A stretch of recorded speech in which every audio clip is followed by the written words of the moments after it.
പിന്നെ ഇത് മറ്റേ നിർത്തിയിട്ട പ്രൈവറ്റ് വണ്ടിയുടെ സൈഡിൽ കൊണ്ടുവന്ന് ഇടിച്ച്. പിന്നെ വൈകിട്ട് 4 മണിക്ക് നാടകത്തിന് പോകുന്ന വഴിയാണ്. അങ്ങനെ മുട്ടിൻ്റെ ചിരട്ടയ്ക്കകത്ത് മജ്ജയ്ക്ക് തൊട്ട് 2019 വരെയും ഈ സർക്കാരിൽ ഞാനൊരു വീട് കിടപ്പാടത്തിന് വേണ്ടി അപേക്ഷിക്കാത്ത ഒരു ഇതുമില്ല.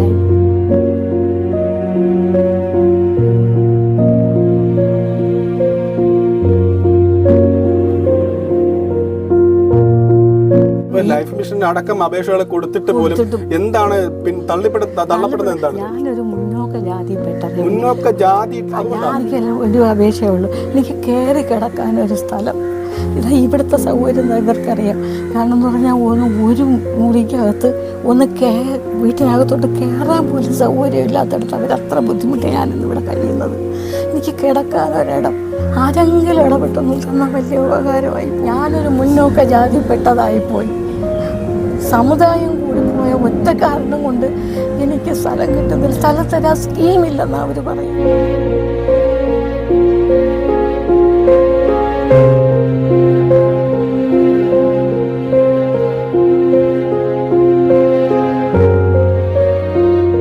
ഒരു ദിവസമെങ്കിലും സ്വസ്ഥമായിട്ടൊന്ന് കിടന്നുറങ്ങാനുള്ള സൗകര്യം പ്രേക്ഷകർക്ക് കാണുന്ന ഈ വീട്ടിൽ എൻ്റെ മോനറിയാം. ഒന്നൊക്കെ വീട്ടിലോട്ട് കയറാൻ അവർക്ക് അത്രയും അസൗകര്യമാണ്.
നമസ്കാരം. 35 വർഷക്കാലമായി മലയാള നാടകവേദിയിലെ നിറസാന്നിധ്യം, ആകാശവാണി റേഡിയോ നിലയങ്ങളിലൂടെ ശബ്ദ സാന്നിധ്യമായിരുന്ന ഗംഗാ ബോസ് ഇന്ന് ഒരുപാട് കഷ്ടതകൾ അനുഭവിക്കുന്ന ഒരവസ്ഥയാണ് നമുക്കിവിടെ കാണാൻ കഴിഞ്ഞത്. ഈ വീട് തന്നെ കണ്ടില്ലേ, 1 സെൻറ്റ് ഭൂമി പോലും തികച്ചില്ലാത്ത മകളോടൊപ്പമാണ് താമസിക്കുന്നത്. ഈ അമ്മയ്ക്ക് പ്രിയപ്പെട്ട പ്രേക്ഷകരോട് ഒന്നേ പറയാനുള്ളൂ, തല ചായ്ക്കാൻ ഒരിടം. അത് മാത്രമാണ് അമ്മ ഇപ്പോഴും പറയുന്നത്. പ്രിയപ്പെട്ട പ്രേക്ഷകർ, നിങ്ങളിത് കാണണം. ഒരുപക്ഷെ നിങ്ങളെക്കൊണ്ട് സഹായിക്കാൻ പറ്റും. ഈ അമ്മയുടെ ജീവിതം ചിലപ്പോൾ മാറ്റിയെടുക്കാൻ പറ്റും. ഒരുപാട് കഷ്ടതകൾ അനുഭവിക്കുകയാണ്. ഇടയ്ക്കിടയ്ക്ക് ഒരു വീട് പോലുമില്ല. വരുന്ന വഴി കണ്ടില്ലേ, വെറും ഇടുങ്ങിയ ഒരു വഴി. ഈ സ്റ്റെപ്പ് പോലും അമ്മയ്ക്ക് കയറാൻ പറ്റുന്നൊരവസ്ഥയാണ്. അപ്പോൾ പ്രിയപ്പെട്ട പ്രേക്ഷകരോട് എനിക്ക് ഒരു അപേക്ഷയുള്ളൂ, ഈ അമ്മയ്ക്ക് നിങ്ങളാ കഴിയുന്ന സഹായം, തലചായ്ക്കാൻ ഒരിടം, ഒരു ചെറിയൊരു വീടെങ്കിലും വെച്ച് കൊടുക്കാനുള്ളൊരു സഹായം ഈ അമ്മയ്ക്ക് നൽകണമെന്നാണ് നിങ്ങളോട് പറയാനുള്ളത്. എന്തായാലും അമ്മയുടെ വിശേഷങ്ങളിലേക്ക് നമുക്ക് പോകാം. നമസ്കാരം. ഇന്നിപ്പോൾ ഞാൻ നിൽക്കുന്ന കലാകാരിയെ മലയാളി പ്രേക്ഷകർക്ക് എല്ലാവർക്കും പരിചയമാണ്. ഗംഗാ ബോസ് എന്ന ദേവകി അന്തർജനം 35 വർഷക്കാലം മലയാള നാടകവേദിയിലെ നിറസാന്നിധ്യമായിരുന്നു. ആകാശവാണി റേഡിയോ നാടകങ്ങളുടെയൊക്കെ ഈ ശബ്ദം നിങ്ങൾക്ക് തിരിച്ചറിയാൻ സാധിക്കും. പക്ഷേ ഇന്ന് ഈ കലാകാരിയുടെ ജീവിത കഥ ഞങ്ങൾ പ്രേക്ഷകരുടെ മുന്നിലേക്ക് എത്തിക്കുകയാണ്. അതിദയനീയമായൊരു കാഴ്ചയാണ് ഞങ്ങൾക്ക് ഈ വീട്ടിൽ വന്നപ്പോൾ കാണാൻ സാധിച്ചത്. ഒരു മകളുണ്ട്, മകളുടെ കൂടെയാണ്. ശാരീരിക ബുദ്ധിമുട്ടുകൾ ഒരുപാടുണ്ട്. ഒരാളുടെ സഹായമില്ലാതെ മുന്നോട്ട് നടക്കാൻ പോലും സാധിക്കുന്നില്ല. ഈ അമ്മയ്ക്ക് പറയാനുള്ളത്, പ്രിയപ്പെട്ട പ്രേക്ഷകർ ഏറ്റെടുക്കണം, അതിനുള്ള സഹായം അമ്മയ്ക്ക് നൽകണം എന്നാണ് ഞാനിപ്പോൾ ഈ അവസരത്തിൽ നിങ്ങളോട് പറയുന്നത്. എന്തായാലും ഇന്ന് വിഷുവായിട്ട് ഞങ്ങൾ ഒരു ചെറിയ വിഷു കൈനീട്ടവും വിഷു കോടിയായിട്ടൊക്കെ അമ്മയെ കാണാൻ വന്നിരിക്കുകയാണ്. അമ്മയ്ക്ക് എന്താണ് പറയാനുള്ളതെന്ന് നമുക്ക് കേൾക്കാം. അമ്മ സ്വാഗതം. നമസ്കാരം. പിന്നെ ഞാൻ 35 വർഷം നാടക ഫീൽഡിലുണ്ടായിരുന്നു. ഇഷ്ടംപോലെ ജനങ്ങളുടെ ഉറങ്ങാതെ നടന്ന് 35 വർഷം മലയാള നാടകവേദിയിലുണ്ടായിരുന്നു. 35 വർഷം മലയാള നാടകവേദിയിൽ. ആദ്യം അടൂർ ജയ തിയേറ്റേഴ്സിലാണ് നാടകം തുടങ്ങുന്നത്. പിന്നെ ബാലയ്ക്ക് 6 വർഷം കൊട്ടാരക്കര ശ്രീഭദ്രയിൽ ബാലയ്ക്ക് പോയി. പിന്നെ മരടിൽ ശ്രീദേവി നൃത്തകലാലയം 3 വർഷം അവിടെ. പിന്നെ അവിടുന്ന് നാടകത്തിലേക്ക് വന്നു. നാടകത്തിൽ പിന്നെ കലാനിലയം സ്ഥിരം നാടകവേദി, നമ്മുടെ പണ്ട് കൃഷ്ണനായ സാറുള്ളപ്പോൾ സ്ഥിരം നാടകവേദിയിൽ എല്ലാ നാടകങ്ങളും കളിച്ചുകൊണ്ടിരുന്നു. പിന്നെ അവിടുന്ന് വീണ്ടും ശ്രീഭദ്രയിലെ ഡാൻസിനാളില്ലെന്ന് പറഞ്ഞാൽ അവിടെ വീണ്ടും അവിടോട്ട് വന്നു. പിന്നെ നാടകത്തിൽ ജയതീരസ് നാടകം തുടങ്ങി. പിന്നെ ചങ്ങനാശ്ശേരി ആലുംകൂടിൻ്റെ ഒരു സമിതി അനശ്വര അവിടെ നിന്ന് തുടങ്ങി. പിന്നെ കൊല്ലം പ്രസാദന, തിരുവനന്തപുരം ആരാധന, അതുല്യ, ഉണ്ണിയണ്ണൻ്റെ അന്നകരിയുന്ന നാടകം, ആരാധന. പിന്നെ വ്യാസയിൽ പരമേശ്വരൻ കുര്യാത്തിയുടെ എനിക്ക് നല്ല വേഷങ്ങൾ എഴുതി തന്നു, നല്ല നല്ല കഥാപാത്രങ്ങൾ എഴുതുന്ന അഭിനയിക്കുന്നത് വ്യാസനാണ്. ഇവിടെയും 2-3 വർഷം ഉണ്ടായിരുന്നു. പിന്നെ വേദവ്യാസ, ഊർജ്ജമണപ്പുറത്തിൻ്റെ വേദവ്യാസ, പിന്നെ സംഘകേളി, പിന്നെ കാളിദാസ കലാകേന്ദ്രം, അറിയപ്പെടുന്ന എല്ലാ സമിതിയിലും എനിക്ക് തോന്നുന്നു അമ്മ പേര് പറഞ്ഞാൽ തന്നെ അറിയപ്പെടുന്ന എല്ലാ സമിതിയിലും ഒരു കാലഘട്ടത്തിൽ കാളിദാസ കേന്ദ്രത്തിൽ 3 വർഷം ഉണ്ടായിരുന്നു. 3-4 വർഷം ഉണ്ടായിരുന്നു. മാധവ സാർ ഉണ്ടായിരുന്നു. മാഞ്ചേട്ടൻ ഞാൻ അഭിനയിക്കാൻ ചെല്ലുന്ന ആ വർഷമാണ് മാഞ്ചേട്ടൻ മരിക്കുന്നത്. പിന്നെ അമ്മയാണ് ചേച്ചിയാണ്. പക്ഷെ മെയിനായിട്ട് രാജേട്ടനും രാജേട്ടനെ സംവിധാനം ചെയ്യുന്നത് സന്ധ്യേച്ചിയാണ്. പിന്നെ ഗീതാസല ഓച്ചിറ നാടക രംഗത്തിൽ അവിടെ ഉണ്ടായത് 2 വർഷം. പിന്നെ ആവിഷ്കാര രണം നാടകം കളിക്കാൻ NB സാറിൻ്റെ രണം നാടകം. പിന്നെ അങ്കമാലി അമ്മ കമ്മ്യൂണിക്കേഷൻ 6 വർഷം ഉണ്ടായിരുന്നു. അത് ഏറ്റവും കൂടുതൽ ജനങ്ങളെടുത്ത ഒരു നാടകമാണ്. ഒരു ജീവിതത്തിലും മന്ദബുദ്ധിയെ അതിലും മന്ദബുദ്ധി തന്നെയാണ്. അച്ഛൻ്റെ പൊന്നുമക്കളുടെ നാടകം അയ്യോ അത് കളിക്കാത്ത സ്ഥലമില്ല. അത്രയും കഷ്ടപ്പെട്ട ആ നാടകത്തിന് പോകുമ്പോൾ എനിക്ക് ആക്സിഡന്റ് ഉണ്ടാവും. വണ്ടി ഞങ്ങൾ വൈകിട്ട് കൊടുങ്ങല്ലൂർ വരണി. അപ്പോൾ വരണിയാകുമ്പോൾ ഭയങ്കര തിരക്കല്ലേ റോഡിൽ. അപ്പം പതുക്കെ വണ്ടി വിട്ട് ഞങ്ങൾക്ക് അന്ന് 2-3 നാടകം കളിക്കുന്ന സമയമാണ്. അപ്പോൾ തൊടുപുഴയും പെരുമ്പാവൂരും നാടകമാണ്. ഫസ്റ്റ് സെക്കൻഡ് അറിയാമല്ലോ നാടകത്തിൽ. സെക്കൻഡ് സ്ഥലത്ത് ഫ്രണ്ട് ഘട്ടം കെട്ടിയിട്ടാണ് ഫസ്റ്റ് സ്ഥലത്ത് പോകാൻ. അപ്പം നിരങ്ങി ഹൈവേ കയറിയപ്പോൾ സമയം ഒരുപാടായി. ഞങ്ങളുടെ വണ്ടി നല്ല സ്പീഡായിരുന്നു. പ്രൈവറ്റ് വണ്ടി ഫ്രണ്ടിൽ പോയി.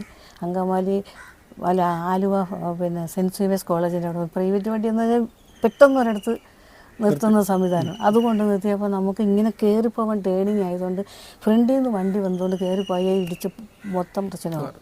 പിന്നെ ഇത് മറ്റേ നിർത്തിയിട്ട പ്രൈവറ്റ് വണ്ടിയുടെ സൈഡിൽ കൊണ്ടുവന്ന് ഇടിച്ച്. പിന്നെ വൈകിട്ട് 4 മണിക്ക് നാടകത്തിന് പോകുന്ന വഴിയാണ്. മുട്ടിൻ്റെ ചിരട്ടയ്ക്കകത്ത് മജ്ജയ്ക്ക് ചതവ് സംഭവിച്ചു. ആ ഒരു പ്രശ്നം ഇപ്പോഴും ഉണ്ട്. മാറ്റിവെച്ചു. ഇപ്പൊ അമ്മയുടെ മകളുടെ കൂടെയാണ്. എന്താണ് അമ്മയ്ക്ക് ഒരുപാട് അപേക്ഷകളൊക്കെ കൊടുത്തായിരുന്നു വീട് വെക്കാൻ വേണ്ടി? കൊടുത്തു 2000. പിന്നെ മെയിനായിട്ടൊരു നാടക സൗകര്യം കൊച്ചിൻ സംഘമിത്ര സതീഷേട്ടൻ്റെ നല്ല മനുഷ്യനാണ് സംഘമിത്ര. പിന്നെ അവസാനം ഈ വള്ളുവനാട് ബ്രഹ്മയുടെ രാജേട്ടൻ ഹേമന്ത് എനിക്ക് ഇടയ്ക്കിടയ്ക്ക് എന്തെങ്കിലും സാമ്പത്തിക സഹായം തരാറുണ്ട്. ഹേമന്തിനെ വിളിക്കാറുണ്ട്. രാജേഷിൻ്റെ ഇതുണ്ട്. പിന്നെ ഇപ്പോഴെന്ന് പറഞ്ഞാൽ ഞാൻ 2010 ചേട്ടൻ മരിക്കുന്നു. 2010 തൊട്ട് 2019 വരെയും ഈ സർക്കാരിൽ ഞാനൊരു വീട് കിടപ്പാടത്തിന് വേണ്ടി അപേക്ഷിക്കാത്ത ഒരു ഇതുമില്ല. ഏറ്റവും അവസാനം ലൈഫ് മിഷന് ലൈഫ് മിഷൻ അടക്കം അപേക്ഷകൾ കൊടുത്തിട്ട് പോലും എന്താണ് തള്ളപ്പെടുന്നത്? എന്താണ്? ഞാനൊരു മുന്നോക്ക ജാതിപ്പെട്ട ജാതി വീട്ടിൽ പിരിവ് വന്നപ്പോൾ ഞാൻ ചോദിച്ചു സമുദായം എന്താണെന്ന് ചോദിച്ചു. അപ്പോൾ ഞാൻ ചോദിച്ചു സമുദായം നോക്കിയാണോ നിങ്ങൾ കൊടുക്കുന്നത്? ഞാൻ ഒരു പൈസയും പാർട്ടിക്ക് തരത്തില്ലെന്ന് പറഞ്ഞു. കാരണം നമുക്ക് അല്ലാത്തവർക്ക് കൊടുക്കുന്നുണ്ട്. ഈ വീട് കൊടുത്തിട്ട് അവർക്ക് വേണ്ടാതെ വിറ്റിട്ട് വേറൊരാൾക്ക് കൊടുത്തത് ഞാൻ വാടകയ്ക്ക് താമസിച്ചിട്ടുണ്ട്. ഞാൻ പറഞ്ഞു എനിക്ക് കിടക്കാട് ഈ കല്യാണം നടന്നതോടെ എനിക്കൊരു സ്ഥലമുള്ള വീടുള്ളത് പോയി, ചേട്ടനുള്ളത് പോയി. എനിക്ക് വീട് സ്ഥലമില്ലാതെ വാടകയ്ക്കാണ് താമസിച്ചുകൊണ്ടിരുന്നത്. 2013 വരെ നാടകം കളിക്കാൻ പോയി. ഈ മുട്ടിന് ആക്സിഡൻ്റ് ആയപ്പോഴത്തേക്കും അതുകൊണ്ട് നമ്മൾ അന്നത്തെ പ്രായത്തിൻ്റെ ഇതുകൊണ്ട് നാടകം കളിക്കും. പിന്നെ കാലക്രമേണ കിടന്ന് തേയ്മാനമായിപ്പോയി. അപ്പോൾ 2 മുട്ടിൻ്റെ ചിരട്ടയും മാറ്റി വെച്ചു. പത്രപരസ്യം കൊടുത്തു. ഉമാപ്രേമൻ അറിയോ? സാമൂഹിക പ്രവർത്തകൻ ഉമാപ്രേമൻ ഇടപെട്ട് അങ്ങനെയാണ് ഗൾഫിൽ വിദേശത്തു നിന്നൊക്കെ പണം വന്ന് 2 മുട്ട് മാറ്റി വെച്ചത്. അത് കഴിഞ്ഞിട്ട് 2019 വരെ എറണാകുളത്ത് ഞാൻ ജോലിക്കൊക്കെ പോകുമായിരുന്നു. നമ്മുടെ ഇതില്ലേ കൊറോണയ്ക്ക് മുമ്പേ അതിൻ്റെ അതുവരെ ഞാൻ പോകുമായിരുന്നു. അപ്പം ഈ മുട്ട് മാറ്റി വീണു. ഒന്ന് നിരങ്ങി വീണപ്പോഴത്തേക്ക് ഇവിടുത്തെ തുടയെല്ലിന് ചെറിയ പൊട്ടലുണ്ട്. പൊട്ടൽ വന്ന് ഈ കാലിൻ്റെ ശകലം ലെങ്ത് ശകലം കുറഞ്ഞു. അതുകൊണ്ടാണ് എനിക്കിപ്പോൾ നടക്കാൻ ബുദ്ധിമുട്ടായിട്ടുള്ളത്. മറ്റു പ്രഷറോ ഷുഗറോ മറ്റു രോഗങ്ങളൊന്നുമില്ല. എനിക്ക് ഒരു അപേക്ഷയേ ഉള്ളൂ, എനിക്ക് കയറി കിടക്കാനൊരു സ്ഥലം. ഇവിടുത്തെ സൗകര്യം ഇവർക്കറിയാം. കാരണം എന്ന് പറഞ്ഞാൽ ഒരു മുറിക്കകത്ത് വീട്ടിനകത്തോട്ട് കയറാൻ പോലും സൗകര്യമില്ലാത്തടത്ത് അവരത്ര ബുദ്ധിമുട്ടി ഞാനിന്നിവിടെ കഴിയുന്നത്. എനിക്ക് കിടക്കാനൊരിടം ആരെങ്കിലും ഇടപെട്ടൊന്നും തന്നാൽ വലിയ ഉപകാരമായി പോകും. കേട്ടില്ലേ, കിടക്കാൻ തല ചായ്ക്കാൻ ഒരിടമാണ് അമ്മ ആവശ്യപ്പെടുന്നത്. എത്രയോ പേർക്ക് അപേക്ഷ കൊടുത്തിട്ട് പോലും എന്ത് പറ്റിയെന്ന് അമ്മയ്ക്ക് തന്നെ അറിയില്ല. ഇതുവരെ ഒരു വിധി ഉണ്ടായിട്ടെന്നാണ് പറയുന്നത്. തലചാക്കേണ്ട അത് മാത്രമേ അമ്മ ആവശ്യപ്പെടുന്നുള്ളൂ. ഇത് കേൾക്കുന്ന പ്രേക്ഷകർ ഒരുപക്ഷെ നിങ്ങളെ കൊണ്ട് സാധിക്കും ഈ അമ്മയ്ക്കൊരു സഹായം ചെയ്യാൻ. നിങ്ങളെ കൊണ്ട് മാത്രമേ സാധിക്കുള്ളൂ. ഇത്രയും വർഷം നാടക ഫീൽഡിൽ നിന്ന് എത്രയോ ജനങ്ങളെ ചിരിപ്പിച്ച് കയ്യടിപ്പിച്ച് എനിക്ക് ഇന്ന് എൻ്റെ ഒരു കൈ സഹായം, പിന്നെ കുറേ പേരൊക്കെ എന്തെങ്കിലുമോ സഹായം എത്തിച്ച് തരാറുണ്ട്. പക്ഷേ എനിക്കിന്ന് ആവശ്യമെന്ന് പറഞ്ഞാൽ ഒന്ന് സ്വസ്ഥമായിട്ടൊന്ന് കിടക്കാൻ എനിക്കൊരിടമില്ല, ഒന്ന് തല ചായ്ക്കാൻ ഒരിടം, ആരെങ്കിലും ഇടപെട്ട് എനിക്ക് അതൊക്കെ ശരിയാവും. ഇത് കാണുന്ന പ്രേക്ഷകർ, അമ്മയെ സ്നേഹിക്കുന്ന ഒരുപാട് പ്രേക്ഷകരുണ്ട്. പക്ഷെ ഇപ്പം എവിടെയാണെന്ന് അമ്മ ആർക്കും അറിയില്ല. ഇതിലൂടെ അവർ കാണും, അതിനുള്ള സാമ്പത്തിക സഹായം എത്തും. ഉറപ്പ്, നമ്മളാണ് പറയുന്നത്, ഉറപ്പായിട്ടും എത്തും കേട്ടോ, വിഷമിക്കണ്ട. എനിക്ക് സാമ്പത്തികത്തിനെ കാട്ടി വലുത് എനിക്ക് ഒരുപാടൊന്നും വേണ്ട. ഒരൊറ്റ മുറിയിൽ, പിന്നെ ഇപ്പോഴത്തെ എൻ്റെ സാഹചര്യത്തിൽ ഇച്ചിരി ലൈറ്റും വെള്ളവും ബാത്റൂം വെള്ള സൗകര്യം മാത്രം മതി, വേറെ ഒന്നും എനിക്ക് വേണ്ട. പിന്നെ കലാകാരൻ്റെ ക്ഷേമനിധി എനിക്ക് ഇച്ചിരി പെൻഷനുണ്ട്, അതുകൊണ്ട് ബാക്കി കാര്യം മരുന്ന് മേടിക്കണം, ബാക്കി കാര്യങ്ങളെല്ലാം നടന്നു പോകുന്നു. 2010 തൊട്ട് ഞാൻ ഏറ്റവും അവസാനം ലൈഫ് മിഷനിൽ വരെ ഞാൻ ഒരു സ്ഥലത്തിനും വീടിനും വേണ്ടി അപേക്ഷ കൊടുത്ത് കിട്ടിയില്ല. പിന്നെ ഞാൻ ആലപ്പുഴ താമസിക്കുന്നത്. ആലപ്പുഴ എല്ലാ ഭാഗത്തും ഈ സുനാമി വന്നപ്പോഴത്തേനും കുറേ വീടുകൾ വെച്ചിട്ട് ആരും കൈപ്പറ്റാതെ അർഹതപ്പെട്ടവർക്ക് കൊടുക്കണമെന്ന് പത്രത്തിൽ പരസ്യം വന്ന് എനിക്കതിൽ ഉൾക്കൊള്ളിച്ചൊരു വീട് തരാൻ അപേക്ഷ കൊടുത്തിട്ടും ഞാനൊരു മുന്നോക്ക ജാതിപ്പെട്ടതായിപ്പോയി. സമുദായം കൂടിപ്പോയ ഒറ്റ കാരണം കൊണ്ട് എനിക്ക് സ്ഥലം കിട്ടുന്നില്ല. സ്ഥലം തരാൻ സ്കീമില്ലെന്നാണ് അവർ പറയുന്നത്. എന്നെങ്കിലും ആ സ്കീം ഉണ്ടാവുന്ന കാലത്ത് മുൻഗണന ഇതിൽപ്പെട്ട് എനിക്കൊരു സ്ഥലം തരാമെന്നാണ് പറയുന്നത്. എനിക്കിനി എനിക്ക് ഒരു ദിവസമെങ്കിലും സ്വസ്ഥമായിട്ടൊന്ന് കിടന്നുറങ്ങാനുള്ള സൗകര്യം പ്രേക്ഷകർക്ക് കാണാൻ ഈ വീട്ടിൽ എൻ്റെ മോനറിയാം. ഒന്നൊക്കെ വീട്ടിലോട്ട് കയറാൻ അവർക്ക് അത്രയും അസൗകര്യമാണ്. നമ്മൾ കാണുമ്പോൾ തന്നെ അറിയാം, ഈ വീട് വന്ന് കാണുമ്പോൾ ഒരു കെട്ടുറപ്പ് പോലുമില്ല. ആ മകളുടെ ഒരു മനസാക്ഷി കൊണ്ട് തന്നെയാണ്, അല്ലെങ്കിൽ മകളുടെയും നമ്മുടെ മരുമകന്റെ മനസാക്ഷി കൊണ്ട് തന്നെയാണ് അമ്മ ഇപ്പോൾ ഇവിടെ നിൽക്കുന്നത്. എൻ്റെ മോള് ഒരു മക്കളും ഒരമ്മയും ഇത്ര കാര്യമായിട്ട് നോക്കത്തില്ല, അങ്ങനെ കാര്യമായിട്ട് നോക്കുന്ന എൻ്റെ മകൾ, അവർക്ക് സുഖമില്ല. തന്നെ ഇപ്പൊ എത്രയോ തള്ളമാരെ മക്കൾ കൊണ്ട് പലയിടത്തും ഉപേക്ഷിക്കുന്നു. പക്ഷേ ആ അമ്മയുടെ മകളും മരുമോനും ഒക്കെ അമ്മേനെ ഇപ്പോൾ ഏറ്റെടുത്ത് നോക്കുന്നില്ലേ? ഈ തുച്ഛമായ പരിമിതി നിന്നുകൊണ്ട് തന്നെ അവർ നോക്കുന്നില്ലേ? അത് പിന്നെന്ന് പറഞ്ഞാൽ ഈ പെൻഷൻ്റെ കാശ് കൊണ്ട് അവൾക്ക് എൻ്റെ മകൾക്കും സുഖമില്ലാത്തതാണ്. മെഡിസിൻ കഴിച്ചുകൊണ്ടിരിക്കുന്നത്. അവൾക്ക് ചെറിയൊരു പ്രോബ്ലം ഉണ്ട്, എന്നാലും അവൾ എല്ലാ കാര്യങ്ങളും എനിക്ക് വേണ്ടി ചെയ്തു തരുന്നുണ്ട്. എനിക്ക് ഏറ്റവും ഭാഗ്യമെന്ന് പറഞ്ഞാൽ എൻ്റെ മകളുടെ സ്വഭാവം, അവൾ എന്നെ അത്ര കാര്യമായിട്ട് നോക്കുന്നു. പിന്നെ അവൾക്ക് സാമ്പത്തികമില്ല, അവളെ സാഹചര്യത്തെ ഇട്ടെറിഞ്ഞ് വെച്ച് വരാം. അല്ലെങ്കിൽ എനിക്ക് ഞാൻ 1.5 വർഷം ഗാന്ധി ഭവനിൽ ഉണ്ടായിരുന്നു. അപ്പോൾ മോളുടെ എല്ലാവരും ചോദിച്ച മകളെ കൂട്ടത്തിൽ പോയിരുന്നില്ല. ഒരു മകളാണെങ്കിലും ഉള്ള സൗകര്യത്തിൽ കിടന്നൂടെ പൊയ്ക്കൂടെ എന്ന് എല്ലാവരും സിസ്റ്റർമാരും ഒക്കെ ചോദിച്ചു. അങ്ങനെ വന്ന് മകളെ കുറ്റപ്പെടുത്തി സംസാരിക്കുന്നത് കേട്ടപ്പോൾ എനിക്ക് ഒരമ്മയ്ക്ക് വിഷമം ഉണ്ടാവും. അങ്ങനെയാണ്, അല്ലെങ്കിൽ ഞാൻ വരത്തില്ലായിരുന്നു ഇങ്ങോട്ട്. ഏതൊരമ്മയ്ക്കും മക്കളെ ആരെങ്കിലും പറയുമ്പോൾ സങ്കടം സഹിക്കാൻ അതന്നെ. മക്കൾ ജീവിച്ചിരിക്കുമ്പോഴത്തേക്ക് നമ്മളൊരു അന്യ സ്ഥലത്ത് പോയി, അല്ലെങ്കിൽ ഓർഫൻ, അല്ലെങ്കിൽ ഗാന്ധി ഫോണൊക്കെ എത്രയോ പേര് അശരണർക്ക് ഒരുപാട് സഹായമുള്ള ഗാന്ധി ഫോണാണ്. കാര്യം അത്രയും പേരെ ഏറ്റെടുക്കുന്നത്. അപ്പം അങ്ങനെയൊക്കെ പോയി നിൽക്കുമ്പോഴത്തേക്ക് മറ്റുള്ളവർ പറയുമ്പോഴത്തേക്ക് മകൾ ജീവിച്ചിരിക്കുമ്പോൾ അത് അമ്മയ്ക്ക് എനിക്ക് മനസ്സിലാവുന്നുണ്ട്, ആ ഒരു വിഷമം എനിക്ക് മനസ്സിലാവുന്നുണ്ട്. അതുകൊണ്ടാണ് തിരിച്ച് മകളുടെ അടുത്തേക്ക് വന്നത്. അതെ, മകള് ചോദിക്കും, ഒരു മോളല്ലേ പ്രസവിച്ച് വളർത്തി എൻ്റെ മകള്. അതെ, പറയാനേ അമ്മ പുറത്തുനിന്ന് പറയാനും പുറത്തുനിന്ന് കാണാനും ഭയങ്കര വിഷ്വലാണ്, കാണാൻ ഭയങ്കര രസമാണ്. പക്ഷെ അതിന്റെ ഉള്ളിലേക്ക് ഇറങ്ങി ചെല്ലുമ്പോൾ മാത്രമാണ്. ഇപ്പൊ എനിക്ക് പറയാം അവരെ മകളെ നോക്കുന്നില്ല, പക്ഷെ മകളെ നോക്കാത്തല്ലോ, അങ്ങനെയാണല്ലോ പൊതുവെയുള്ള കാര്യം. അങ്ങനെയാണെങ്കിൽ അമ്മ എത്രയോ ഭാഗ്യം ചെയ്യുന്നതാണ്. അമ്മയുടെ മകളും അമ്മയുടെ മരുമകനും നമ്മൾ എന്ത് കാര്യമായിട്ടാണ് നോക്കുന്നത് അല്ലേ? നമ്മുടെ സാഹചര്യം അതായിപ്പോയി. ആൾക്കാർ ജനങ്ങളെ ഇത്രയും ചിരിപ്പിച്ചും സന്തോഷിപ്പിച്ചും കഴിയും. സ്റ്റേജിൽ നിന്ന് നമ്മൾ വളരെ ഹാപ്പി ആയിട്ട് എല്ലാവരും ചെയ്യും. പക്ഷേ ഏതൊരു കലാകാരുടെ ആണെങ്കിലും അവരുടെ ഉള്ളിൻ്റെ ഉള്ളിൽ ജനങ്ങൾക്ക് മനസ്സിലാവത്തില്ല. നമ്മളൊക്കെ നാടകത്തിൽ പോയിട്ട്, കാരണം പിന്നെ പകൽ ജോലിയല്ല, എല്ലാവരും ജോലി കഴിഞ്ഞ് വീട്ടിൽ വരുമ്പോൾ നമ്മൾ ജോലിക്ക് പോകുന്ന, പിറ്റേന്ന് നാടകം കളിച്ചിട്ട് ഉറക്കം നിന്ന് നമ്മൾ വീട്ടിലോട്ട് വരുമ്പോൾ ഇതിനെക്കുറിച്ച് ഒരു ഗ്രാഹ്യമില്ലാത്തത്, എവിടെ പോയിച്ച് രാവിലെ അങ്ങനെ നമ്മൾ വേദനിച്ചിട്ടുണ്ട്, ഒരുപാട് വേദനിച്ചിട്ടുണ്ട്. പക്ഷെ നമുക്കതൊന്നും കേരള നമ്മുടെ ജീവിതത്തിൽ ഇതുകൊണ്ട് പൊയ്ക്കൊണ്ടിരുന്നു. വളരെ കഷ്ടമാണ്. ഈ 35 വർഷം നാടക പീരീഡ് ഇരുന്നു, പിന്നെ ആക്സിഡൻ്റ് ആയിപ്പോയി. എന്നാലും ശരി തന്നെ ഒരുപാട് നാടകക്കാർ, പരമേശ്വരൻ കുര്യാക്കയൊക്കെ ഒരുപാട് സഹായം ചെയ്യുന്നുണ്ട്, നല്ല സഹായം ചെയ്തിട്ടുണ്ട്.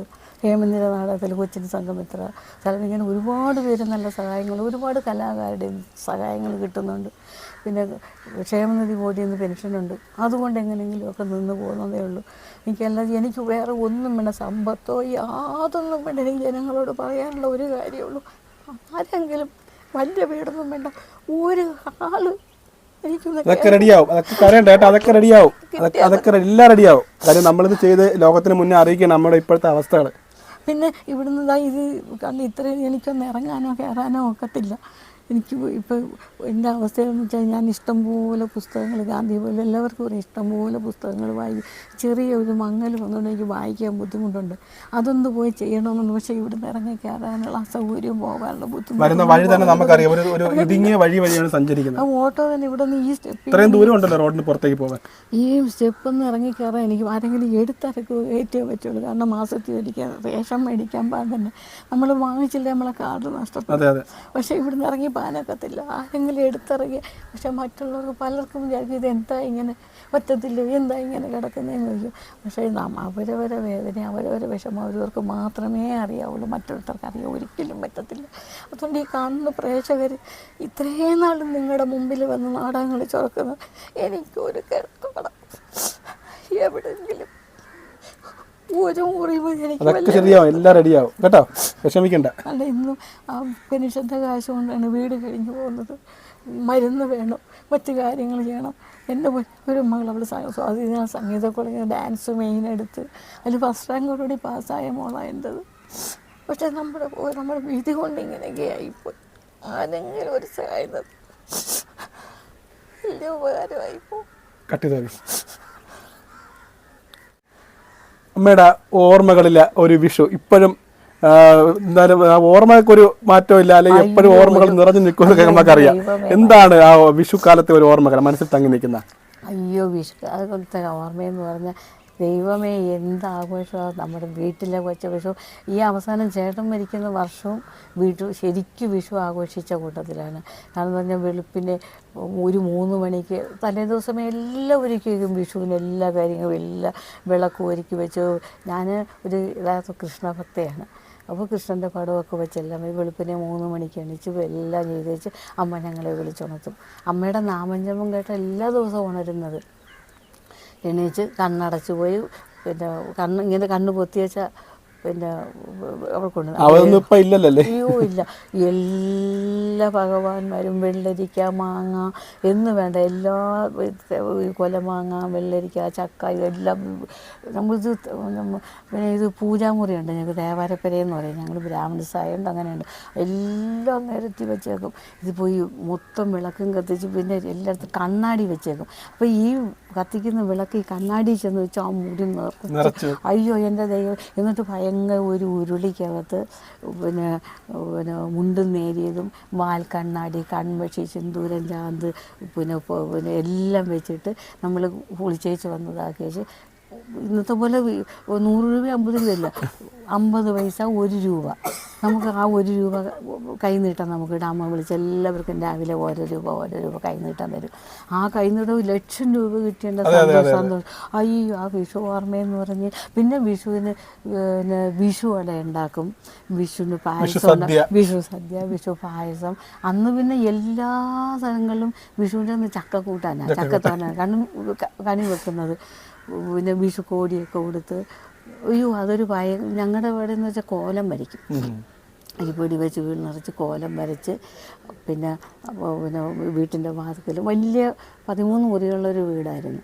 അപ്പോൾ അതിൽ ഫ്രണ്ടിലെല്ലാം കോലം വരച്ച് പിന്നെ ഇതാക്കി, പിന്നെ വിഷുവിന് എല്ലാ സർവ്വ വിഭവസമൃദ്ധമായ ഭക്ഷണവും, പിന്നെ ഈ കണി കാണലും. ഞങ്ങളുടെ ഇന്ന് ഞാൻ അമ്മയുടെ ഇന്ന് 1 രൂപ കൈനീട്ടം കിട്ടി. ആ 1 രൂപ അടുത്ത വർഷം ഓണം വരെ വിഷു വരെ നമ്മൾ സൂക്ഷിച്ച് വെച്ചേക്കും. ഈ 1 രൂപ ഇപ്പോഴും ഇവിടെ അവസാനം അവിടുന്ന് പോകുന്ന ദിവസവും എൻ്റെ മകളും ഒക്കെ വന്നിട്ടുണ്ടായിരുന്നു. ഇതുപോലെ എനിക്ക് വെളുപ്പിന് 7:15 ട്രെയിന് പോകുന്നതിന് മുമ്പേ എൻ്റെ മോളൊക്കെ വീട്ടിൽ വന്നപ്പോഴേ അവർ വിഷു എല്ലാം ഒരുക്കി വെച്ച് വെളുപ്പിന് 3 മണിക്ക് അങ്ങനെ എഴുന്നേറ്റ് കുളിച്ച് പോകുന്നതിന് മുമ്പേ അവളെ വിളിച്ചുകൊണ്ട് കണി കാണിച്ച് കൈനീട്ടം കൊടുത്തേച്ചാൽ ഞാൻ രാവിലെ പോകുന്നത്. ഇന്ന് പക്ഷേ അതൊന്നും ഒരു പ്രസക്തിയില്ല. വിഷു ഇപ്പം പിന്നെ ഈ കാലം മാറുമ്പോൾ അല്ല, ഇന്ന് 1 രൂപ കൊടുത്താൽ ആരും അംഗീകരിക്കത്തില്ല. അവർക്ക് 1000 രൂപ അല്ലെങ്കിൽ 100 രൂപ. വിഷു കൈനീട്ടം വെള്ളി നാണയമാണ് ഉദ്ദേശിക്കുന്നത്, വെള്ളി നാണയം. ആ 1 രൂപയുടെ മഹത്വം എന്ന് പറയുന്നത് ഭയങ്കര മഹത്വമാണ്. പിന്നെ വാൽക്കണ്ണാടിയുണ്ട്, പിന്നെ പിന്നെ ഈ ഒരു സൈസ് പിന്നെ പിന്നെ കണ്ണാടി വന്നിട്ട് ചുറ്റും ഇങ്ങനെ മുന്തിരിങ്ങ പോലെ വന്നേച്ചാൽ അപ്പം നമ്മൾ ഇവിടെ ഈ കണ്ണാടിയിൽ അവിടെ ഇവിടെയും കണ്ണാടി വെച്ച് ഈ വിളക്ക് കത്തിച്ച് വെക്കുമ്പോണ്ടല്ലോ ഈ ഈ കണ്ണാടി ചെന്ന് പതിച്ച് ആ കണ്ണാടി ചെന്ന് പതിച്ചേച്ച് അത് ഭയങ്കര പ്രകാശം. കംപ്ലീറ്റ് അന്ന് ലൈറ്റൊന്നും ഇടത്തില്ല. ഈ വിളക്ക് കത്തിക്കുന്നതിൻ്റെ അയ്യോ അതിൻ്റെ പിന്നെ നാമം ജപിച്ച് ഇതെല്ലാം കഴിഞ്ഞിട്ടാണ് കാപ്പ് കുടിച്ചേച്ച് പിന്നെ ഉച്ചയ്ക്ക് വിഭവസമമായ കൈനീട്ടൊക്കെ എല്ലാം ഗൂഗിൾ പേയിലൂടെ കാലം മാറിയല്ലോ. ഗൂഗിൾ പേ മനുഷ്യർ തമ്മിൽ ഒരു മുറിയിൽ അപ്പുറത്ത് മനുഷ്യർക്ക് ബന്ധമില്ല. അവർ ലോകം കൈയടക്കി പോയി. അതുകൊണ്ട് എന്താ പരസ്പര സ്നേഹത്തിന് ഉറവ് വരുന്നു. അപ്പോൾ ഇന്ന് വിഷുവാണ്. അപ്പോൾ ഈ വിഷു പഴയ വിഷു എന്ന് പറയുന്നത് നമുക്ക് ഭയങ്കര ഒരു നൊസ്റ്റാൾജി തരുന്ന ഒരു അനുഭവമാണ്. സത്യം പറഞ്ഞ ഓർമ്മകൾ ഇപ്പോഴും മനസ്സിൽ നിൽക്കുന്നത് അമ്മയെ പോലുള്ളൊരു കാലഘട്ടത്തിലാണ്. അയ്യോ പിന്നെ ഓണമാണെങ്കിലും വിഷുവാണെങ്കിലും ഇതുപോലെയുള്ളത് ഇപ്പം പിന്നെ വെറുതെ എന്തെങ്കിലും ഇതിന് വേണ്ടിയിട്ട് വിഷുവാണ് മറ്റേതാണെന്നുള്ള ആഘോഷിക്കുന്നു, അത്ര മാത്രമേ ഉള്ളൂ. വിഷുവിന് അതുപോലെ നമുക്ക് ഒരു വിശേഷ ദിവസവും നമ്മൾ വീട്ടിൽ കാണത്തില്ല. അങ്ങനെ ഒരു കാര്യമാണ്. കാരണം ഓണത്തിന് 3-4 ദിവസം പോയി വീട്ടിൽ നിന്ന് ഇറങ്ങും. ഒരു ജനുവരി പോയി കഴിഞ്ഞാൽ മെയ് മാസത്തിലാണ് വീട്ടിലോട്ട് വന്ന് കയറുന്നത്. പിന്നെ ഞങ്ങൾക്ക് നാടകം കളിച്ചുകൊണ്ടിരിക്കുമ്പോൾ രാത്രിയിൽ 1 മണിയാകുമ്പോഴത്തേക്കും നാടകം മുതലാളി, ചില നാടകം മുതലാളികൾ എല്ലാവർക്കും കൈനീട്ടം തരും. ഈ സുരേന്ദ്രന്, പരമേണ്ണന്, സതീ സംഗമത്തിലൊക്കെ നമുക്ക് രാത്രി നാടകം നിർത്തി വെച്ചിട്ട് നമുക്ക് എല്ലാവരെയും വിളിച്ച് വിളക്ക് കത്തിച്ച് കൈനീട്ടം തരുമായിരുന്നു. അതൊക്കെ ഒരു ഭയങ്കര അനുഭവമാണ്. ഇന്ന് മനുഷ്യർ പരസ്പര ബന്ധമില്ല, പരസ്പര സ്നേഹമില്ല, ഒന്നും. സാമ്പത്തികത്തിനോട് മാത്രം മമത. ഇതിന് നമ്മൾ ഒരുപാട് ഉള്ളതിൽ യാതൊരു കാര്യമില്ല. ഉണ്ടോ? സത്യം ഇല്ല. നമ്മൾ കുറച്ചാണെങ്കിലും സന്തോഷമായിട്ട് എല്ലാവരും പങ്കിട്ട് നമ്മൾ കഴിക്കുമ്പം നമുക്ക് ഞാൻ കഴിച്ചില്ലെങ്കിലും മോന് തരുമ്പോൾ ഇത്തിരി വെള്ളം തരുമ്പോൾ ഉണ്ടല്ലോ, നമുക്ക് ആ സംതൃപ്തിയോടെ തരുമ്പോൾ ഉണ്ടാകുന്ന ആ ഒരു സന്തോഷം മനസ്സിൻ്റെ നമുക്ക് എക്കാലവും നിൽക്കും. അതേസമയം നമ്മൾ വിഭവസമൃദ്ധമായ സദ്യ ഉണ്ടാക്കി വെച്ച് എല്ലാം കഴിച്ചിട്ടും അവിടെ കുടുംബത്ത് പ്രശ്നങ്ങളും ശിഥിലങ്ങളും ആണെങ്കിൽ ഒരു കാര്യവും ഇല്ല. അതിൽ ഉണ്ടോ? ഒരിക്കലും ഇല്ല. ഇപ്പോൾ എല്ലാം ഉണ്ടാക്കി വെച്ചിട്ട് ഇങ്ങനെ വഴക്കുണ്ടാക്കിക്കൊണ്ടിരുന്ന കാര്യമുണ്ട്. അതേസമയം ഉള്ളതൊരിച്ചിരിയാണ് സന്തോഷമായിട്ടെന്ന് എല്ലാവരും കൂടെ സന്തോഷമായിട്ട് കഴിച്ചാൽ അതിൻ്റെ ഒരു സന്തോഷം ഒന്ന് വേറെ തന്നെയാണ്. അതുകൊണ്ട് ഇന്നത്തെ വിഷു എന്ന് പറയുന്നത് നമുക്ക് അയ്യോ കണ്ട എനിക്ക് ഇന്നത്തെ വിഷു എങ്ങനെയുണ്ട്? സന്തോഷമായിട്ട്? അയ്യോ ഭയങ്കര സന്തോഷം. കാരണം എന്താ പറയുക, ഭയങ്കരം എന്ന് പറഞ്ഞാൽ നമ്മൾ നല്ല മലയാളം പറയുകയാണെങ്കിൽ ഭയങ്കരം എന്ന് പറയാൻ പാടില്ല. നല്ല സന്തോഷം. ഭയങ്കരം പേടിപ്പെടുത്തുന്നതല്ലേ ഭയങ്കരം. സന്തോഷം എന്ന് പറഞ്ഞാൽ നല്ല സന്തോഷം. കാരണം ഞാൻ വിചാരിച്ചിരിക്കാതെ പെട്ടെന്നൊരു എനിക്ക് വിഷുവിനൊരു കൈനീട്ടം കിട്ടി, വിഷുക്കോടി കിട്ടി. നല്ല സന്തോഷമായി മോനെ. എപ്പോഴും സന്തോഷമായിട്ടിരിക്കണം. അയ്യോ ഞാൻ എൻ്റെ ഫുൾ ടൈം എന്ന് പറയുന്നത് എനിക്ക് TV കാണുന്നത് എനിക്കിഷ്ടമല്ല. എപ്പോഴും റേഡിയോ ഇങ്ങനെ കേട്ടുകൊണ്ട് റേഡിയോയിലൊക്കെ എനിക്കും ഒരുപാട് സന്തോഷമുണ്ട്. കാര്യം ഈ ഒരു വിഷു ദിനത്തിൽ ഇങ്ങനെ ഒരു അമ്മയെ എനിക്കറിയാം, കേട്ടിട്ടുണ്ട്. പക്ഷേ ഒന്ന് കാണാനും നമ്മളെ കൊണ്ട് അമ്മയ്ക്കൊരു നമ്മളെ ചാനലിലൂടെ അമ്മേനെ ഒന്നുകൂടി പ്രേക്ഷകരുടെ മുന്നിൽ എത്തിക്കാനൊക്കെ സാധിച്ചിട്ടുണ്ട്. എന്തായാലും ഒരുപാട് സന്തോഷം അമ്മ. ഇത് എല്ലാവരും എല്ലാ പ്രേക്ഷകരിലേക്കും ഇത് എത്തിക്കും. എനിക്ക് ഇതേ മോനോട് പറയാനുള്ളത്, എനിക്ക് എനിക്ക് വലിയതൊന്നും വേണ്ട, ഒരൊറ്റ മുറി എനിക്ക് അതേ ആഗ്രഹമുള്ളൂ. പിന്നെ ആര് തരുന്നോ എൻ്റെ കാലശേഷം ആ തരുന്നവർ തന്നെ എടുത്തോട്ടെ, എനിക്ക് വേണ്ട. പക്ഷെ നമുക്ക് ഒരു ദിവസം സമാധാനമായിട്ട് ഇത് കണ്ട് ഇവരെങ്ങനെ അങ്ങോട്ട് കയറും? സത്യം പറഞ്ഞാൽ ആ വീടിനകത്ത് ആ റൂം തുറന്ന് കയറാൻ പോലും പറ്റുന്നില്ല. ഞങ്ങൾ ആ ഡോറ് തുറന്ന് ഒരു ചെറിയ ഗ്യാപ്പിലൂടെ അകത്ത് തരാം. അപ്പം ഈ അമ്മയ്ക്ക് വാക്കറിലൂടെ പുറത്തേക്ക് ഇറങ്ങാൻ എന്ത് ബുദ്ധിമുട്ടായിരിക്കും ചിന്തിക്കാവുന്ന. വാക്കറയിൽ നടക്കാനൊക്കെ വാക്കറെ പിടിച്ച് നടക്കാൻ, പക്ഷേ ഇവിടെ സൗകര്യമില്ല. അവർക്കും സാമ്പത്തികമായി നമുക്ക് സ്റ്റെപ്പ് തന്നെ കാണാം. സ്റ്റെപ്പ് എന്ന് പറഞ്ഞാൽ അത്രയും ഹൈറ്റിലാണ് സ്റ്റെപ്പ് ഉള്ളത്. അത് 2 ആളിന്റെ സഹായം ഇല്ലാതെ അമ്മയ്ക്ക് അത് ഇറങ്ങാൻ പറ്റത്തില്ല. നടക്കുന്ന വഴി അതിലേറെ പ്രശ്നമാണ്. നടക്കാൻ പറ്റത്തില്ല. എനിക്കതുകൊണ്ട് ഒരപേക്ഷ കൂടെ ഞാൻ ഇഷ്ടംപോലെ പറഞ്ഞോട്ടെ, പറഞ്ഞു ഇഷ്ടംപോലെ പുസ്തകം വായിക്കുന്ന കൂട്ടില്ല. പണ്ട് മുതൽ എൻ്റെ ഒരു 6ാം ക്ലാസ് തൊട്ട് ചെറിയ പുസ്തകങ്ങൾ വായിച്ച് പിന്നെ എല്ലാം ഡിറ്റക്റ്റീവ് നോവലുകളാണ് ഏറ്റവും ഇഷ്ടമായിരുന്നത്. എല്ലാം എന്ത് കിട്ടിയാലും വായിച്ചുകൊണ്ടിരുന്നത്. ഗാന്ധി പോലെ 1.5 വർഷം ലൈബ്രറിയിലെ ഒട്ടുമിക്ക എല്ലാ പുസ്തകങ്ങളും, തകഴിയുടെ കയറ്, മാധവക്കുട്ടിയുടേത്. എനിക്ക് പിന്നെ ഒരു പുസ്തകം മാത്രം വായിക്കാൻ പറ്റിയില്ല. ഞാൻ ഇവിടെ പലരോടും ചോദിച്ചായിരുന്നു. എന്നറിയും ഇന്നസെൻറ്റിൻ്റെ ക്യാൻസർ ചിരികൾ. എനിക്ക് ആ ഒരു പുസ്തകം കുട്ടികൾ പഠിക്കാനുള്ള പാഠമായിട്ട് മാറിയല്ലോ. പക്ഷേ ഇന്നസെൻറ്റിൻ്റെ കഥകളും മുകേഷിൻ്റെ കഥകളും ഒക്കെ വായിച്ചിട്ടുണ്ട്. പക്ഷേ ഞാൻ പലരോടും പറഞ്ഞപ്പോൾ കൊണ്ട് തരാമെന്ന് പറഞ്ഞായിരുന്നു. മാധവക്കുട്ടിയുടെ പിന്നെ കവിതകൾ ONV സാറിൻ്റെ, പിന്നെ മധുസൂദനൻ നായർ സാറിൻ്റെ, ഇതെല്ലാം കവിത കുറേ ഞാനത് എഴുതിയും വെച്ചിട്ടുണ്ട്. അത് എനിക്കിഷ്ടമാണത്. പിന്നെ എൻ്റെ ഹോബി എന്ന് പറയുന്നത്, എൻ്റെ പിന്നെ സന്തോഷം എന്ന് പറയുന്നത് എപ്പോഴും എൻ്റെ മനസ്സ് റേഡിയോ പ്രോഗ്രാം കേൾക്കും. ടി വിയിലാകുമ്പോൾ നമ്മളെ പിടിച്ചു കെട്ടിയിരുന്ന് നമ്മൾ നോക്കിക്കൊണ്ടിരിക്കണം. നമ്മൾ നമുക്ക് ജോലി ചെയ്ത് അങ്ങോട്ടും ഇങ്ങോട്ടും പോയിട്ട് രാത്രിയിൽ 1 മണി വരെ ഞാൻ പാട്ട് കേട്ടോണ്ടിരിക്കും.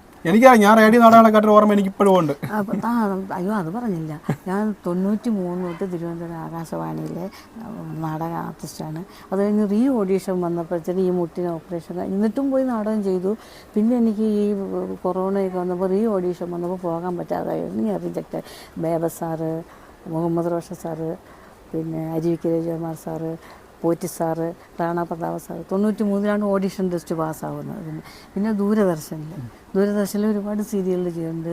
ഷാജി എമ്മിൻ്റെ പിന്നെ പവിത്ര നദിയിലെ സൂര്യോദയം, പിന്നെ ഒരു റിട്ടയർഡ് ജഡ്ജ്, അത് MS തൃപ്പൂണിത്തുറയായിട്ട്. പിന്നെ അറിയപ്പെടുന്ന ഒരുപാട് നടന്മാരുമായിട്ട് അന്നൊക്കെ ടെലിഫിലിമാണ്. ഇതുപോലെ ഇത്രയും എപ്പിസോഡ് 4 എപ്പിസോഡ് 2 എപ്പിസോഡ് ഇങ്ങനെ ദൂരദർശനിൽ. പിന്നെ നമ്മൾ പ്രൊഫഷണൽ നാടകത്തിൽ അന്നത്തെ പോലെയല്ല. അന്ന് ഉറങ്ങാൻ പോലും പറ്റത്തില്ല. ദിവസം രാത്രിയിൽ 3 നാടകം, വൈകിട്ട് 4 മണിക്ക് നാടകം. നമുക്ക് ഇതുമായിട്ട് കമ്പയർ ചെയ്തുകൊണ്ട് പോകാൻ പറ്റത്തില്ല. നാടകത്തിൽ എഗ്രിമെൻ്റ് ഉള്ളതാണ്. ഒരു വർഷം നമ്മൾ ഒരു നാടകം മുടക്കിയാൽ നടക്കാൻ പറ്റത്തില്ല. ലൊക്കേഷനിൽ ചെന്നാൽ അവരുടെ സെറ്റിൽ ഇതാക്കി നമുക്ക് പോകാൻ പറ്റത്തില്ല. അത് പിന്നെ ഈ നാടകം ഇല്ലാത്ത സമയത്തൊക്കെ സിനിമയിലൊക്കെ പറയാൻ പറ്റത്തില്ല. ഈ ജൂനിയർ ആർട്ടിസ്റ്റായിട്ടൊക്കെ പോയി ഇങ്ങനെ നിന്നിട്ട് വന്നിട്ടുണ്ട്. അത്രയേ ഉള്ളൂ. പക്ഷെ നല്ല വേഷങ്ങൾ ചെയ്യാൻ വിളിച്ചിട്ട് പോകാൻ പറ്റിയിട്ടില്ല. എല്ലാം ചെയ്ത് കലാഭമണിയായിട്ടൊരു പടത്തിൻ്റെ പേരും പറഞ്ഞ് നമ്മുടെ ക്യാമറ ടെസ്റ്റ് എല്ലാം ചെയ്ത് ഓഗസ്റ്റ് 15 പറഞ്ഞു. ഇതെല്ലാം കഴിഞ്ഞപ്പോൾ കലാഭവൻ്റെ ഡേറ്റ് ഇല്ലാത്തതുകൊണ്ട് മുഖമേ അത് അവിടെ അപ്പോൾ അവിടെ ഷൂട്ട് ചെയ്യാൻ വന്നപ്പോഴത്തേക്കും നമുക്ക് കണ്ടിന്യൂസ് നാടകം വന്ന് പോകാൻ പറ്റിയിട്ടില്ല. പിന്നെയെന്ന് പറഞ്ഞാൽ എല്ലാ കലാപീരുടെയും കലയും നല്ലത് തന്നെയാണ്. പക്ഷെ നാടകം എന്ന് പറഞ്ഞാൽ ലൈവ്. അതെ തീർച്ചയായിട്ടും 2.5 മണിക്കൂർ തട്ടിക്കയറുന്ന ഡയലോഗ് പറയുന്നവൻ കലാകാരൻ തന്നെയാണ്. പിന്നെന്ന് പറഞ്ഞാൽ സീരിയൽ അഭിനയിച്ചിട്ടുള്ള നമുക്കിപ്പോൾ ഒരു സങ്കടമുണ്ട്, കൂടുതൽ സങ്കടം, കുറച്ച് സങ്കടമൊക്കെ ഉണ്ടല്ലോ, അന്നേരം ഓടി ഇങ്ങോട്ട് ഗ്ലിസറും വെച്ചുതരും. നമുക്ക് കാര്യം നാടകത്തിൽ അത് പറ്റില്ല. നമ്മൾ അവിടെ നിന്ന് ലൈഫാണല്ലോ, ലൈവില് നമ്മൾ അന്നേരം തന്നെ നമ്മൾ പറഞ്ഞേ പറ്റത്തുള്ളൂ. ചിലപ്പോൾ നമ്മൾ ഇത് വിട്ട് നമ്മൾ സ്വന്തം ലൈഫിലോട്ട് ചിന്തിച്ചോയാൽ നമുക്ക് ക്യാരക്ടറായിട്ട് ഉൾക്കൊണ്ട് പറ്റാതെ വരും. ചില ദിവസം നമ്മളങ്ങനെ വന്നിട്ടുമുണ്ട്, വരാറുണ്ട്. നമ്മൾ സ്റ്റേജിൽ ചിരിച്ചു പോയിട്ടുണ്ട്. അതിന് നമുക്ക് അതിൻ്റേതായ പ്രത്യാഘാതം ഉണ്ടായിട്ടുണ്ട് ചില സന്ദർഭങ്ങളിൽ.